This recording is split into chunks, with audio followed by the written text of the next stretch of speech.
All right, let's watch this video. Black rectangle, there's Graves not wearing pants. Okay. Shh. So censored. Yeah. Oh, guess you. Yeah. Can you turn up the room just a titch? Can you turn up the room just a We're gonna mystery science series. Pokemon. These wonderful, magical creatures are a part of our everyday lives. From the Miltank milk on our cereal, to the completely legal blood sport of Pokemon tournaments that we use to entertain our children. But for every happy Pikachu and Bulbasaur, there are Pokemon that are victims of their own tragic natures. That's why we here at the Samuel Oak Institute for Assistive Technology work to provide these less fortunate Pokemon with the tools they need to live full and healthy lives. Take, for example, Spoink. To outward appearances, this Pokemon seems happy, bouncing along on its spring-like tail. But all that bouncing hides a terrible secret. Spoink doesn't bounce because it enjoys it. In fact, its constant bouncing is the only thing that keeps its heart beating. If it stops, it dies.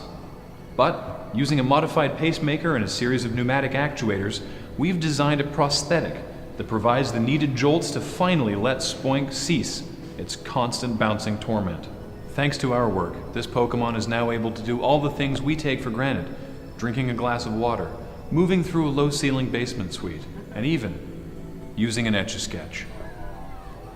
Take, for example, Wigglytuff. This Pokemon is both blessed and cursed with fur so soft and rich that those who touch it are unable to take their hands away. Many of the Wigglytuffs in our care came to us being continually petted by over a dozen people. As you can imagine, being constantly molested, no matter how well-intentioned, can be very traumatic. Much like how conservationists have achieved success by dehorning rhinos to make them less attractive to poachers, we have embarked on a Wigglytuff shaving campaign to remove the source of temptation. While the creature may look strange without its fur, this is vastly preferable to the constant aggravated assault that a Wigglytuff would endure in the wild. Dr. Schaefer is head of the botany division here at SciCat. What are you working on today, Doctor? Well, Roger, as you know, some Pokemon are actually plants, and today we're working with Sunkern. Sunkern. Wait, are you telling me this bush is actually a Pokemon? Of course not. Sunkern is inside the bush. Oh, do you think maybe we can coax it out? No, you see, Sunkern is very timid because its only method of defense is to shake its leaves at its attackers. And as you can guess, that's not very effective at deterring predators. I see. So what are you doing to address this? Well, this Sunkern is actually in a pilot project that we're running to try and give some of the less battle-oriented Pokemon a fighting chance in the wild. And how are you doing that? Well, Roger, we're giving them guns. Sunkern?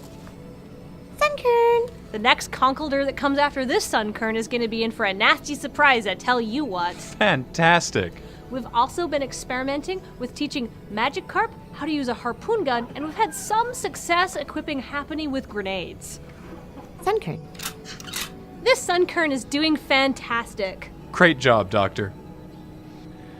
Well, this has been just a brief glimpse, but as you can see, the Samuel Oak Institute for Assistive Technology is on the forefront of helping Pokemon overcome some considerable handicaps.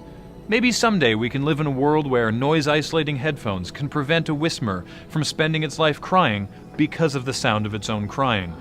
Maybe one day gastric bypass surgery will allow Snorlax to do something other than eat and sleep. But to get there, we need your help.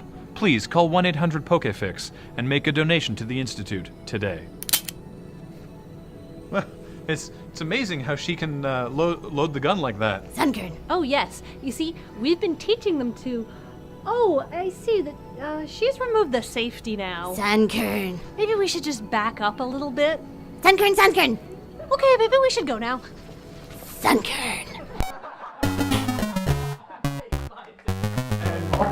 So while the credits are going, because we should stick around for the stinger. All the Pokemon information in that video is real. Yeah. That is all from the Pokedex. Yeah. Which is insane. Crying for crying. All right, Happiny. To arm the grenade, pull the pin and... No, not yet, not yet. No, throw it!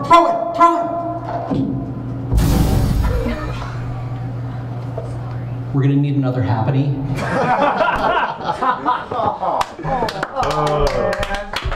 Hey, okay. Okay. Spoink having to jump forever because that's how it keeps its heart beating or it will die. Yeah. Whismer crying forever because of the sound of its own crying. What? That's dark. Yeah. That's really grim. And not stuff you made up. It's stuff that's actually That's in the Pokedex. Oh, the Pokedex is surprisingly dark in a lot of places. Yeah. There are a lot of Pokemon who have very troubled background. So that's what inspired the video. Yeah. Maya was Sunkern. Yeah. This is Sunkern. Yeah, because I saw someone in the chat earlier being like, "Do you guys have like stats or whatever for the Sunkern?" No, that's a real Pokemon. So.